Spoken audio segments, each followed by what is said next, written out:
Amen. Amen. Alléluia. Amen. Alléluia. Amen. Bien-aimés, nous voulons écouter le message de ce matin. Nous voulons écouter la voix du Seigneur. Nous voulons écouter ce que le Seigneur a réservé pour nous. Amen. Et qui va nous conduire à la bénédiction et à l'élévation. Amen. Nous voulons surtout accueillir le messager ou alors la messagère qui s'est choisie. Amen. Nous voulons accueillir le pasteur Sylvie. Applaudissons.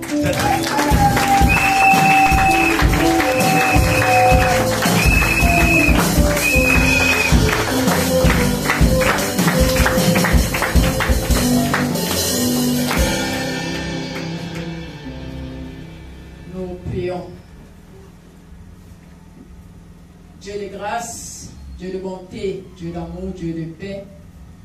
Une fois de plus, nous te rendons honneur et gloire pour la grâce que tu nous as donnée ce matin de revenir dans ta présence. Toi qui nous as illuminés, Seigneur, dans la louange, dans l'adoration. Toi qui, Seigneur, as préparé pour nous de grandes choses au travers de ce message qui va être prêché. Laisse que les cœurs, les pensées, l'âme, l'esprit soient disposés. Seigneur, que les plans et les projets de l'ennemi ici soient renversés. Et que toi seul tu règnes en Seigneur et en Maître. Au nom puissant de Jésus, nous avons prié. Amen. Amen. Bien-aimés, asseyons-nous.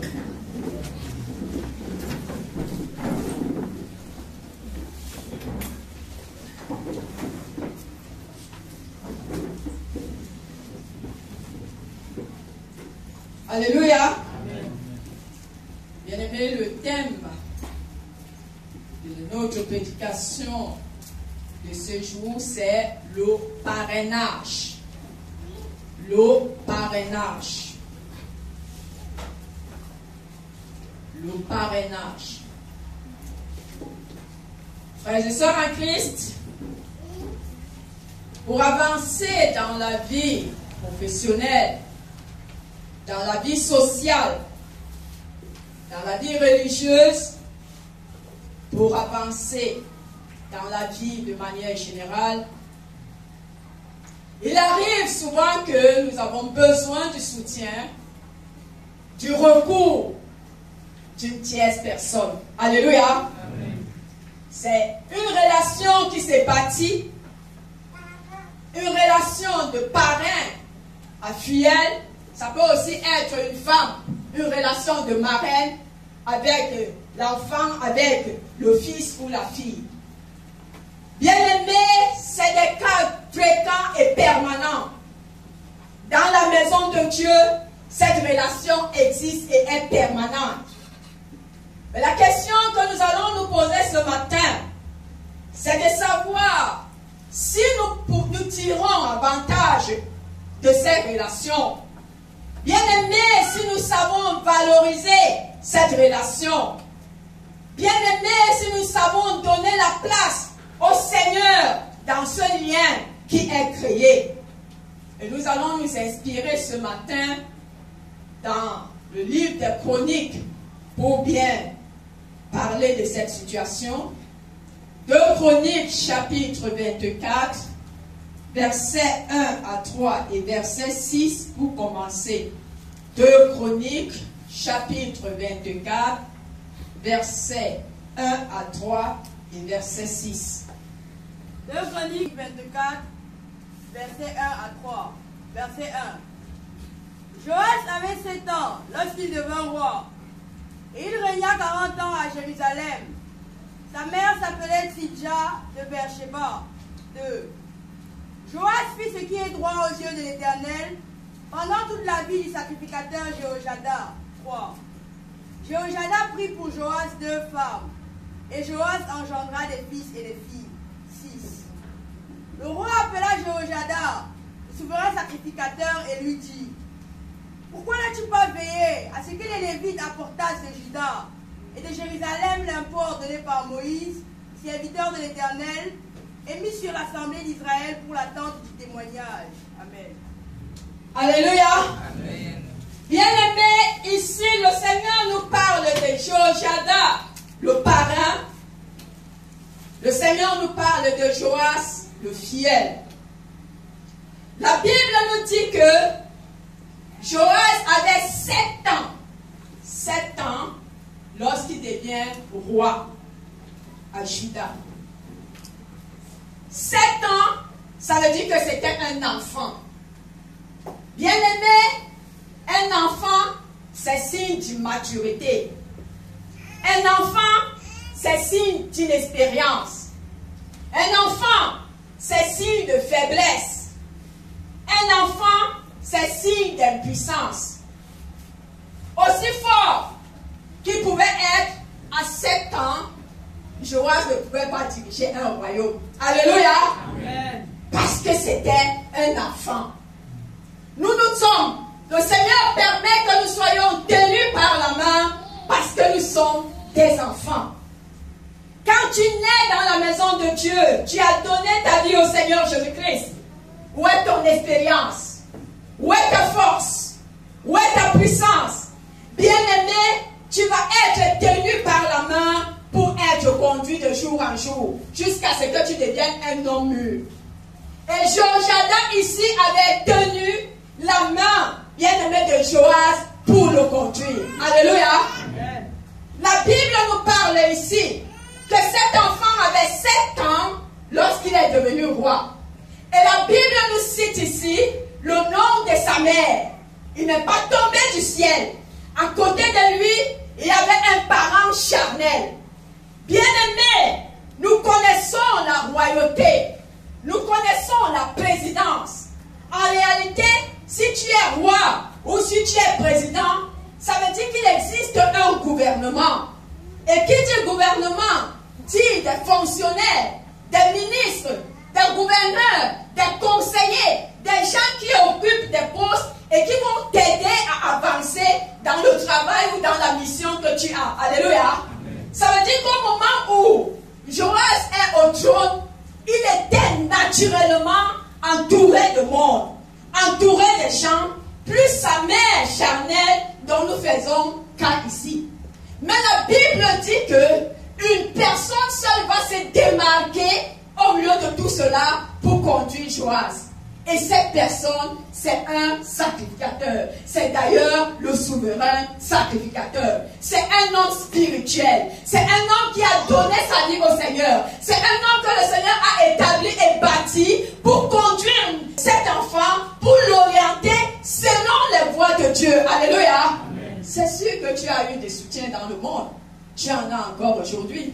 Bien-aimé, l'assistant dans le monde, tu en as encore aujourd'hui. Il y a beaucoup, comme nous travaillons dans notre vie professionnelle, on a besoin que quelqu'un nous tienne, qui nous aide à avancer. Mais bien aimé, nous voyons que l'aspect spirituel va primer au milieu de tout cela. Pourquoi? Parce que dans l'aspect spirituel, la personne, c'est l'Esprit de Dieu qui travaille. L'Esprit de Dieu va voir le charnel, va voir le physique, va voir ce que l'homme du monde ne peut pas voir. Alléluia. Joas n'était pas éloigné de sa mère. Sûrement, il y avait des choses que sa mère lui disait et qu'il écoutait. Mais ici, nous voyons dans ce texte que la personne qui a pris le devant au milieu de tout cela, c'était bien le sacrificateur Jehoiada.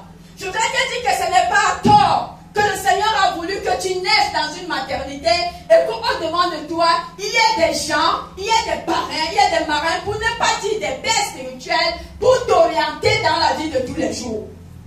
La Bible nous montre ici que c'est l'Esprit de Dieu qui va avoir le dessus sur toute chose. Et l'Esprit de Dieu, si tu as un parrain, si tu as une marraine qui est spirituel mais qui n'a pas la crainte de Dieu, c'est mauvais parce que tu vas te retrouver sur le mauvais chemin. Tu vas te retrouver à t'éloigner de la voie de Dieu. Alléluia. Mais Jehoiada craignait l'Éternel. Jehoiada avait la peur, la crainte. Il était dans le service de l'Éternel. Et c'est pour cela que Joas pouvait s'abandonner totalement et que sa mère pouvait s'écarter pour que cet enfant soit conduit selon l'Esprit de Dieu. Bien-aimé, est-ce que je profite de la relation? Je profite, bien-aimé, de l'orientation. Je profite des instructions que de manière permanente, le Seigneur me permet d'avoir dans cette communauté au travers des hommes qu'il a établis pour que je sois parrainé. Est-ce que c'est ton cas? Jehoiada avait tenu Joas par la main pour le conduire. Bien-aimé, je disais tantôt que cet homme craignait l'Éternel. Et comme il craignait l'Éternel, ce qu'il faisait, c'était pour le bien de Joas. Ce n'était pas pour son intérêt, c'était pour le bien de Joas. Et comme c'était pour le bien de Joas, c'était aussi pour le bien de tout Israël, pour le bien de toute la famille de Joas, pour le bien de toute la nation. Alléluia. Amen. Il a tenu cet enfant par la main pour le conduire. Et nous allons voir que quand il le conduit, il ne s'occupe pas seulement d'un aspect de sa vie. La Bible nous dit ici au verset 3 qu'il va même pour Joas marier des femmes. C'est lui qui choisit des femmes pour Joas. Ça veut dire qu'il est entré dans sa vie sociale, il est entré dans sa vie spirituelle, il est entré dans sa vie professionnelle. En réalité, il s'est intéressé à toute la vie de Joas. Alléluia. Amen. Et cet enfant aussi, jusqu'à ce moment, a accepté cela. Parce qu'il n'est pas resté seulement à 7 ans. La Bible dit de 7 ans, et il a régné 40 ans. Ça veut dire que pendant 47 ans, il était sous l'autorité de quelqu'un. Et il a accepté ça jusqu'à cet âge-là. Alléluia. Amen. Parfois, nous sommes dans la maison de Dieu. On écoute la parole de Dieu. On écoute les conseils de nos parents ici. Mais il y a des barrières qu'on s'est mis que ces domaines, on ne peut pas les faire par faire cas de ça. Dans ce domaine, ils ne vont pas intervenir. Bien aimé, nous cachetons. Bien aimé, nous camouflons. Mais en réalité, je dis bien, ce n'est pas devant un homme. Parce que si c'est devant un homme, tu peux le faire. Mais si c'est devant l'Esprit de Dieu, tu sais que le Seigneur veut simplement te conduire dans de verts pâturages. Alléluia. Amen. Il a regardé même jusqu'au mariage pour chercher pour Joas les femmes ou la femme qui était convenable pour lui. Parce que l'amertume, la douleur de Joas l'aurait affecté. Et cela aurait affecté le royaume d'Israël, le peuple de Dieu. Qu'est-ce que tu as caché? Qu'est-ce que tu ne veux pas que le Seigneur touche dans ta vie? Bien-aimé, quand il s'agit de la façon dont tu utilises ton argent, quand il s'agit du choix que tu veux faire, du conjoint ou de la conjointe, quand il s'agit, bien-aimé, des relations d'amitié que tu veux bâtir, quand il s'agit, qu'est-ce que tu caches ou que tu ne veux pas que le Seigneur touche dans ta vie? En réalité, si le Seigneur entre et met des canaux pour te diriger, il sait que dans tous les domaines, tu as besoin de son assistance. Alléluia. Et nous pouvons voir que la Bible nous dit que pendant toute la vie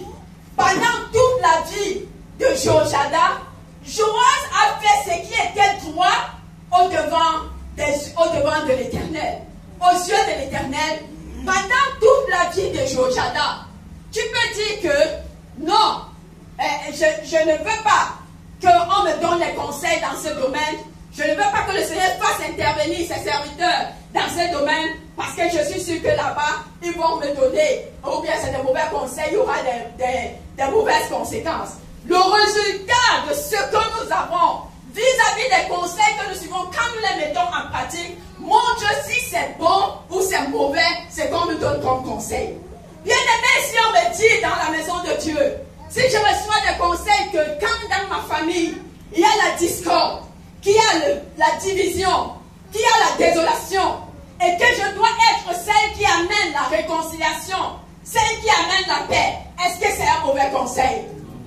Alléluia. Bien aimé, si en tant que jeune fille, on me dit de me préserver, de préserver mon corps, mon être, pour que le Seigneur, quand le moment venu, il me donne le conjoint nécessaire qu'il faut pour que je mène une vie paisible. La vie de frivolité, la vie de légèreté, de fornication, on me déconseille, le Seigneur me déconseille cela. Est-ce que c'est une mauvaise chose? Bien aimé, est-ce que si je suis au travail et que j'ai des conflits avec mes collègues, des conflits avec mon employeur, avec ceux qui sont peut-être sur moi, qui ont l'autorité sur ma personne, et que dans la maison de Dieu on me dit, soumets-toi, accepte, même si ça te fait mal. Bien aimé, est-ce que ce sont des mauvais conseils? La Bible nous dit bien ici que tout ce que Joas faisait était droit aux yeux de l'Éternel. Ça veut dire que ce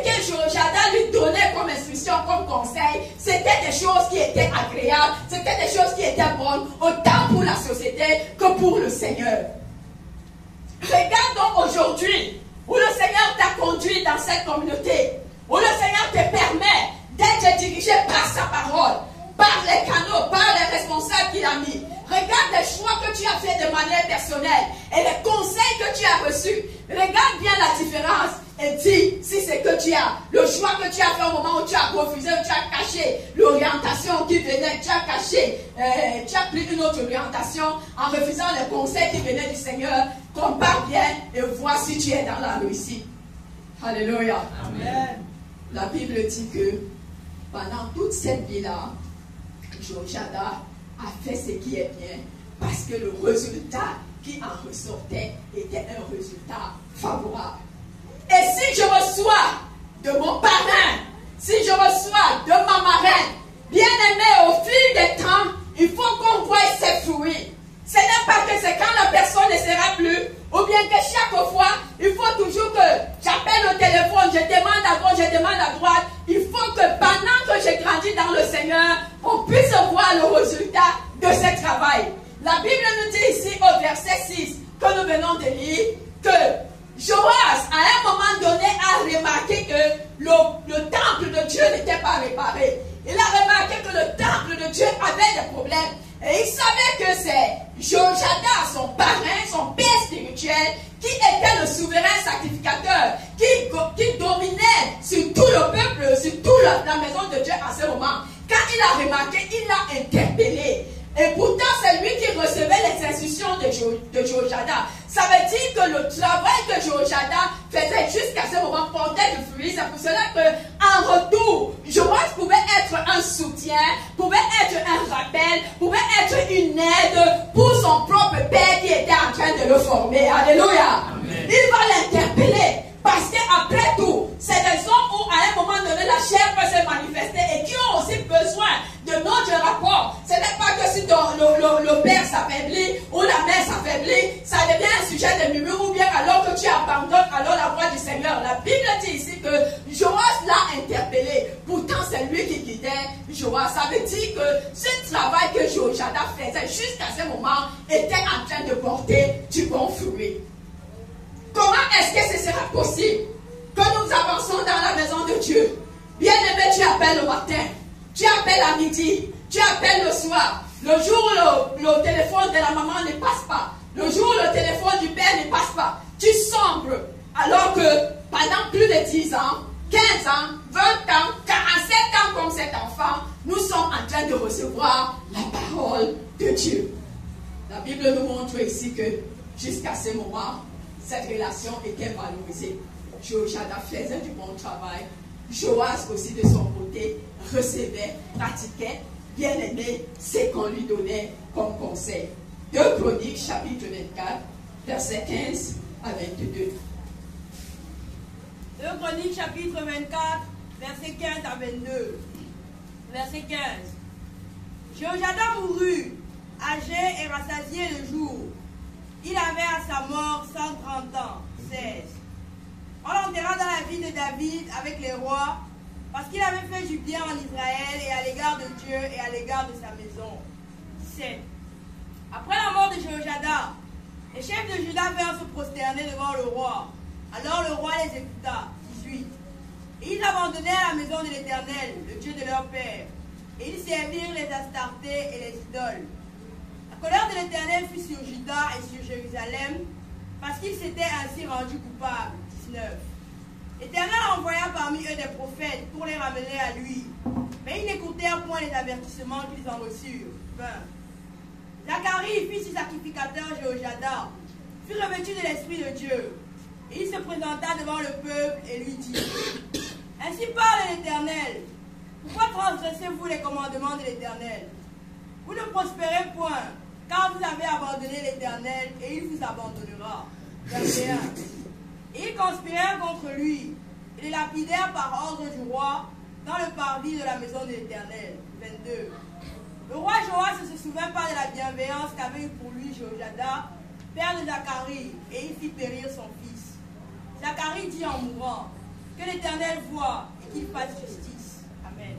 Bien-aimés, parrains et fidèle, père spirituel et chrétien ou enfant de Dieu que nous sommes. La Bible nous dit ici que Joas régnait, mais il régnait bien tant que Jéhoiada était vivant et qu'il écoutait les conseils de Jéhoiada. La Bible nous dit, comme toute chose a une fin, à un moment donné, Jéhoiada va mourir. Il va mourir parce que ses jours, son temps, sa mission était achevée sur la terre. Nous voyons ici que le Seigneur récompense le travail qui est fait. Alléluia. Vous savez, parfois, en tant que leader, en tant que dirigeant, en tant que père spirituel, beaucoup sombrent souvent dans la détresse quand ils voient un travail qu'ils ont fait, ils voient que ça n'a pas, ça a été détruit en un instant, bien aimé, que ça n'a pas donné le fruit escompté. Ils se gênent. Est-ce que je travaille mal? Qu'est-ce que je n'ai pas fait? Et à un moment donné, même s'ils écoutent les chants du monde, on a tendance à vouloir t'accuser. Regarde ton église, regarde la situation. Si tu étais aussi fort, aussi puissant comme serviteur de Dieu, pourquoi tes enfants seraient comme ça ou seraient comme ça? Si tu as fait le travail comme il faut, que le Seigneur demande, comme dirigeant, comme père spirituel, Dieu te récompense. Alléluia. Que l'autre fasse sa part, qu'il ne fasse pas. Si tu as fait ta part, Dieu te récompense. La Bible dit ici que quand Jéhoiada s'en va mourir, d'abord Dieu lui donne une longévité, 130 ans, et il était rassasié de jours. Dieu l'a récompensé pour ce travail qu'il avait fait dans la vie de Joas et dans tout Israël. Alléluia. Ce n'est pas Joas qui lui a donné ce nombre de jours. Ce n'est pas l'argent, le merci qu'il est venu lui donner. C'est Dieu même qui l'a récompensé. Dieu l'a encore récompensé. C'était un souverain sacrificateur. Il y a la place des souverains sacrificateurs. Il y a la place des rois. Mais la Bible dit que lui qui n'était pas roi, on est parti l'enterrer là où on enterrait les rois. Alléluia. C'était l'élévation qui venait de Dieu. Dieu récompense quiconque travaille. Il récompensera le père. Il récompensera la mère. Il récompensera tous les parents spirituels qui auront pris à cœur l'œuvre de Dieu pour guider le peuple de Dieu selon la voie de Dieu. Alléluia. Amen. Et Jéhoiada avait travaillé dans son parrainage. Bien aimé, il n'a pas travaillé seulement pour Joas. La Bible dit que quand on l'enterre, on dit quoi? Il avait fait du bien à l'égard de Dieu, à l'égard du peuple de Dieu, à l'égard de la maison de Dieu. Il y en a aussi qui travaillent ils réduisent leur cercle d'activité. Comme à l'église, il y a une personne qu'ils aiment bien, qui est un peu plus intéressée. Bien aimés, ils sont là-bas et tous les autres aspects sont lésés. Mais quand nous écoutons ces versets, nous voyons que c'est quelqu'un qui s'est appliqué dans tous les domaines. Autant il travaillait dans la vie de Joas, autant il travaillait pour la maison de Dieu, pour le peuple de Dieu. Il regardait dans tous les aspects parce que c'est ça un père, c'est ça une mère. Alléluia. Quand le Seigneur t'a donné un grand nombre, tu regardes tout le monde. Tu ne vas pas mettre la scission pour maintenant tous les enfants ne répondent pas de la même manière. Ce ne sera pas le même élan, mais tu vas regarder tous parce que c'est le Seigneur les a tous conduits à toi. Alléluia. Il a travaillé. Regardez dans le texte que nous sommes en train de lire et nous allons arriver là. Son fils était vivant et il a même profité de la grâce de cette éducation de son père, parce qu'on nous dit que Zacharie, prophète, fils de Jéhoiada, ça veut dire que même son père, son fils charnel n'a pas été lésé. Il y a parfois certains, tellement ils s'occupent de l'église qu'ils oublient les gens de leur famille, qu'ils oublient ceci. Avec le Seigneur bien-aimé, tu es là pour regarder tous les aspects. En tant que parrain, il avait bien fait et il a été récompensé. Mais de l'autre côté, la Bible nous parle aussi de Joas. Bien-aimé, triste. C'est pour cela que j'ai posé la question au début. Est-ce que nous tirons avantage de cette éducation, de ce parrainage, du fait qu'on nous tienne par la main pour nous conduire? Pendant toute la vie de Jéhoiada, Joas travaillait bien. Joas faisait ce qui est bien. Mais la Bible dit que le jour où Jéhoiada a fermé les yeux, tout a chamboulé.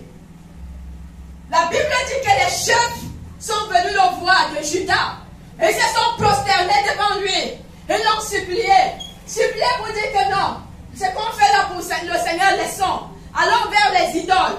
Allons vers les Astartés. Allons vers les marabouts. Allons vers ce qui ne glorifie pas le Seigneur. Et naturellement, il a accepté. Tout le temps, 47 ans de vie avec Jéhoiada, en un instant, tout ça bascule. Bien aimé, qu'est-ce qu'il faisait avec Jéhoiada? C'était le formalisme, c'était l'hypocrisie, c'était le jeu.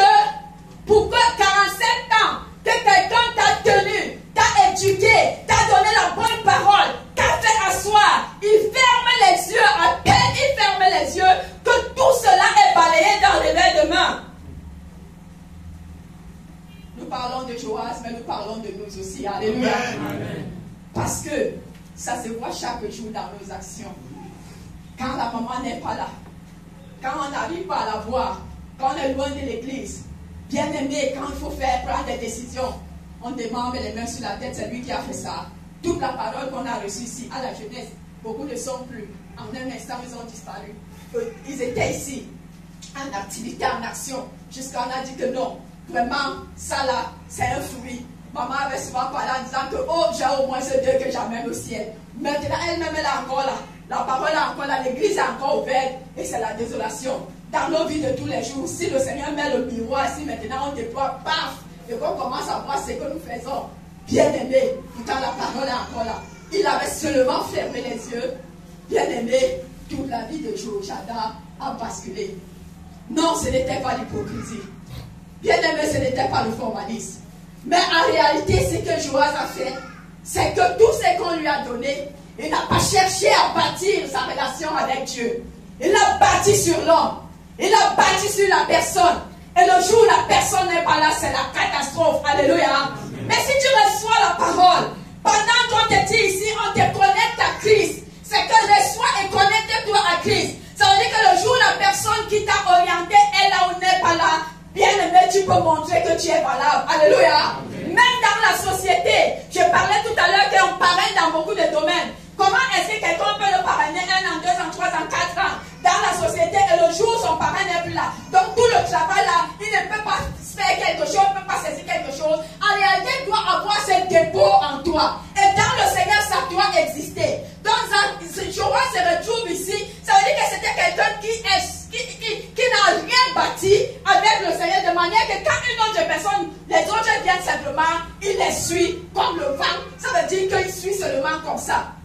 Bâtis ta relation avec le Seigneur. Alléluia. Amen. Reçois la parole et sois un homme mature. Amen. Reçois la parole et sois un enfant fait. C'est pour cela que le Seigneur dit à un moment donné, ce ne sera pas toujours du lait. Quand tu feras face au macabo, tu vas déguster parce que tu as les dents solides. Alléluia. Amen.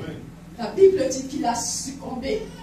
Et il a succombé jusqu'à suivre tout ce qu'on lui a dit. Il a tout balayé. Toute la crainte. Tout.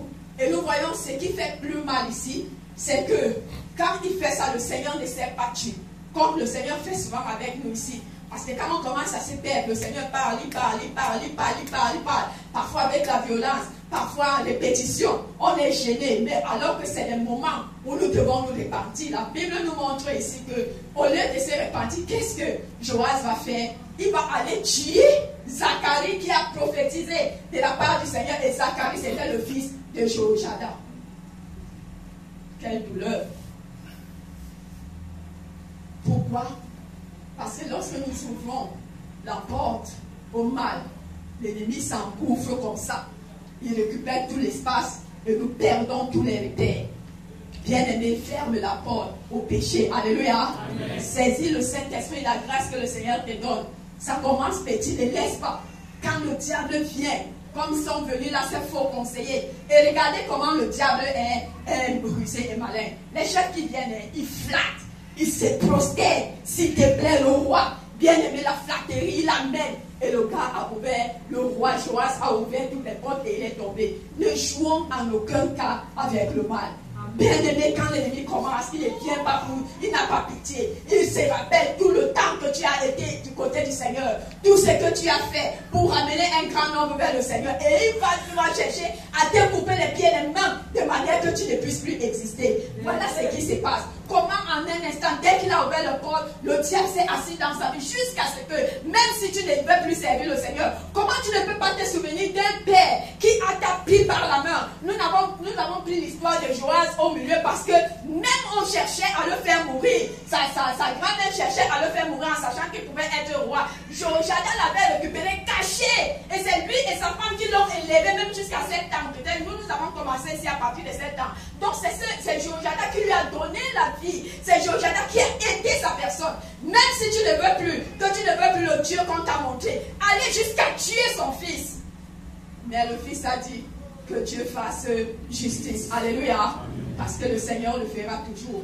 Mais ce n'est pas avec ces propos que nous voulons finir. Nous ne voulons pas dire que le Seigneur fasse justice. Nous voulons dire, si nous nous sommes éloignés, que nous revenons, que les soutiens, que l'assistance que nous avons ici, que nous puissions vraiment profiter de ça. Bien aimé, que dans la société, on nous voit comme des hommes faits. Que dans les lieux de service, on nous voit comme des hommes faits. Que quand nous nous tenons ici, quand nous prêchons la parole de Dieu, on nous voit comme des hommes faits. Et que par nous, d'autres personnes soient sauvées. Parce qu'en réalité, nous avons eu à cœur d'écouter les conseils, d'écouter les instructions, d'écouter les enseignements que le Seigneur nous a permis d'avoir au travers des canaux. Et nous les avons mis en pratique. Que nous soyons dans la joie et que nous puissions réjouir le cœur de ceux qui nous ont parrainés, de ceux qui nous ont conduits dans le Seigneur jusqu'à ce que nous soyons, alléluia, que le Seigneur nous bénisse. Amen.